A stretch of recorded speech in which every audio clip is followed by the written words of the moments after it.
আসসালামু আলাইকুম সুপ্রিয় খামারি ভাই বোনেরা, আশা করি সকলে ভালো আছেন। প্রাণী স্বাস্থ্য সেবা থেকে আপনাদের স্বাগতম। একটি গাভী বাচ্চা প্রসবের আগে কি কি লক্ষণ প্রকাশ পায়? একটি গাভী সাধারণত বাচ্চা প্রসবের আগে দেখবেন যে সময়কালটা যদি 280 দিন হয়ে যায় তাহলে গাভী বাচ্চা প্রসব করবে, এটা মনে রাখতে হবে। কারণ 280 থেকে 85 দিনের মধ্যে সবচেয়ে বেশি প্রসব হয়।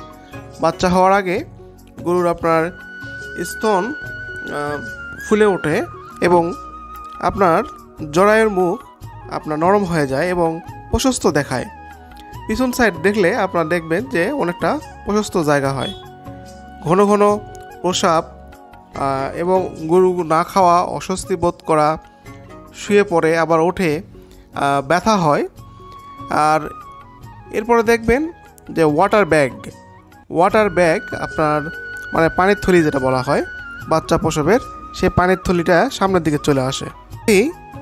যখন বাচ্চা প্রসব করবে তখন বাচ্চার পানির থলির সামনের দিক থেকে পা এবং মাথা দেখা যায়। সাধারণত এটা স্বাভাবিক প্রসব বলে ধরে নেওয়া যায়। এটি হলে গাভী আপনার 1 থেকে 2 ঘন্টার মধ্যে বাচ্চা প্রসব করে।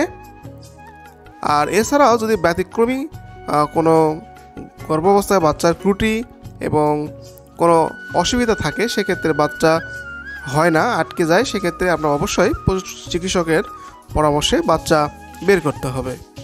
আর বাচ্চা যখন প্রসব করবে তখন গাভীকে শান্ত রাখতে হবে, নরম বিছানা জায়গা দিতে হবে এবং গাভীকে পর্যাপ্ত পানি খাবার দিতে হবে যাতে করে গাভীটা শক্তি পায়। আরও ভালো ভালো ভিডিও পেতে এই চ্যানেলটিতে লাইক সকলকে ধন্যবাদ। আসসালামু আলাইকুম।